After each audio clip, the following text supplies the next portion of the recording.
2025 నవంబర్లో కర్కాటక రాశి వారికి రాశి ఫలితాలు గోచార గ్రహస్థితి ప్రకారంగా ఎలా ఉంది అంటే సూర్య భగవానుడు 5వ ఇంట్లోనూ 6వ ఇంట్లోనూ ఉన్నారు. చంద్రుడు ప్రతి 2.5 రోజులకి రాశి మారుతూ ఉంటారు. కుజుడు స్వరాశిలో మొదటి ఇంట్లో ఉన్నారు. బుధుడు 5వ ఇంట్లోను, బృహస్పతి 11వ ఇంట్లోను, శుక్రుడు 3 మరియు 4వ ఇంట్లో ఉంటున్నారు. శని భగవానుడు 8వ ఇంట్లో, రాహు 9వ ఇంట్లో, కేతు 3వ ఇంట్లో ఉన్నారు. ఈ నెలంతా కూడా నవంబర్ నెలలో కర్కాటక రాశి వారికి శక్తి, శ్రమ, విజయవంతం కూడినటువంటి అద్భుతమైనటువంటి కాలఘట్టం అని కూడా చెప్పొచ్చు. ధైర్యం, పోటీ, మనోభావం, ఆత్మవిశ్వాసం పెరుగుతుంది. గ్రహలోకం లాభస్థానం ఉంటుంది. మిత్రుల సహకారం, ధనాభివృద్ధి పెరుగుతుంది. శనిగ్రహం అష్టమంలో నుంచి మీకు బయటికి రావడంతో మీకు మంచి ఒత్తిడి ఉన్నదంతా కూడా తొలగిపోయి అద్భుతంగా ఉంటారని కూడా చెప్పొచ్చు. ఉద్యోగస్తులకి, ప్రభుత్వ రంగంలో ఉన్న వారికి దృఢమైనటువంటి నిర్ణయాలు తీసుకుంటారు. ఉన్నతాధికారులు మీపై నమ్మకం ఎక్కువగా పెంచుకుంటారు. కాస్త సహనం కూడా పాటించాల్సి ఉంటుంది. ప్రభుత్వ ఉద్యోగాల ప్రమోషన్ సూచనలు స్పష్టంగా ఉన్నాయి, ఖచ్చితంగా పొందే అవకాశాలు ఉన్నాయి. వ్యాపార పరంగా వ్యూహాత్మకమైనటువంటి ఆలోచనలు వ్యాపారం పెరిగే అవకాశాలు ఉన్నాయి. విదేశీ వ్యాపారంలో ఉన్న వారికి చాలా అద్భుతంగా ఉంటుందని కూడా చెప్పొచ్చు.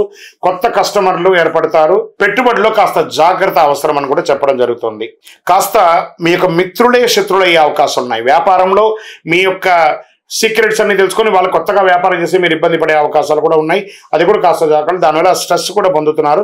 కాస్త జాగ్రత్త పడండి. రాజకీయ నాయకులకి మీ యొక్క విదేశీయ పర్యటన లేదా ముఖ్య సమావేశాల్లో పాల్గొనే అవకాశాలు ఉన్నాయి. ప్రజా మద్దతు పెరుగుతుంది. అప్పుడప్పుడు ప్రజాక్షేత్రంలో చిన్నపాటి ఇబ్బందులు కూడా వచ్చే అవకాశాలు ఉన్నాయి. కొత్త బాధ్యతలు పెరిగే అవకాశాలు ఉన్నాయి. సహనం చాలా తక్కువ అవకాశం ఉంటుంది. కాస్త జాగ్రత్త పడండి. విదేశీయ విద్యలో ఉన్నటువంటి పిల్లలకి బాగా స్ట్రెస్ వచ్చి ఉద్యోగం దొరుకుతుందా దొరకదా, లేదా చదువు అయిపోయి ఉద్యోగం కోసం ఎదురు చూస్తున్న వాళ్ళకందరికీ కూడా ఈ నవంబర్ నెల కాస్త ఊరట కలుగుతుంది. మంచి అవకాశాలు వచ్చే అవకాశాలు ఉన్నాయి. ప్రాజెక్ట్స్ అంతా కూడా వచ్చే అవకాశాలు ఉన్నాయి. ఐటీ మరియు సాంకేతిక రంగంలో ఉన్న వారికి పదోన్నతి లేదా బోనస్ లాంటి ప్రాజెక్టులు కూడా వచ్చే అవకాశాలు ఉన్నాయి. విద్యార్థులకి ఇది ఒక మంచి సమయం కూడా చెప్పొచ్చు. స్మరణ అవసరం. పోటీ పరీక్షలు విజయం సాధిస్తారు. కాన్సన్ట్రేషన్ పెరుగుతుంది. క్రీడాకారులకి శక్తి, పట్టుదల విజయం వస్తుంది. జాతీయ స్థాయిలో పోటీల్లో మంచి గుర్తింపు పొందే అవకాశాలు ఉన్నాయి. ఉద్యోగం చేస్తున్నటువంటి మహిళలు లేదా కుటుంబ స్త్రీలు, ఎంటర్‌ప్రెన్యూర్ గా ఉన్నటువంటి వారికి కాస్త మిశ్రమంగా కనబడుతుంది. జాగ్రత్త పడండి. పరిశ్రమలో ఉన్నటువంటి స్త్రీలకు కొత్త ఆర్డర్స్ కూడా వచ్చే అవకాశాలు ఉన్నాయి. మార్కెట్ పరంగా షేర్ మార్కెట్లో మిశ్రమ ఫలితాలు మాత్రమే ఇస్తున్నాయి. జాగ్రత్తగా ఉండాలి. జాగ్రత్తగా పెట్టుబడి పెట్టండి అని కూడా చెప్పడం జరుగుతుంది. భవన నిర్మాణానికి, కొనుగోలుకి, రియల్ ఎస్టేట్కి కొంచెం మధ్యస్థ కాలంగా ఉందని చెప్పచ్చు. కొత్త పెట్టుబడులు హడావుడి వద్దు. కాస్త వెయిట్ చేయండి. అందరూ కూడా చక్కగా ఉంటుంది. ఆరోగ్యం పట్ల అధిక ఉత్సాహంగా మీరు ముందుకెళ్ళడం వల్ల కాస్త ఆరోగ్యం పట్ల ఇబ్బందులు వచ్చే అవకాశాలు ఉంటాయి. కాబట్టి నడుము నొప్పులు లేదా స్కిన్ రిలేటెడ్, ఇది కంటి చూపుకి సంబంధించింది, ఇలాంటివన్నీ కూడా ఉంటుంది. కాస్త యోగా లాంటిది చేయండి, ధ్యానం చేయండి, మంచి డాక్టర్ని సంప్రదించండి.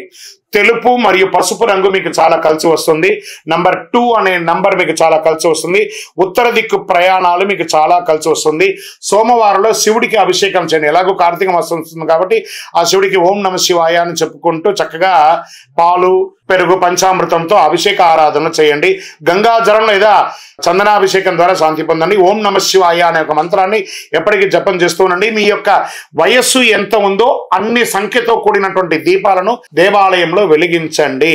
ఇంకను మీ యొక్క వ్యక్తిగత జాతకం తెలుసుకోవడానికి మీ యొక్క పేరు, మీ యొక్క date of birth, time of birth, place of birth 900007777149కి వాట్సాప్ చేయండి. మీకు మేము రిప్లై ఇస్తాం. విజయోస్తు.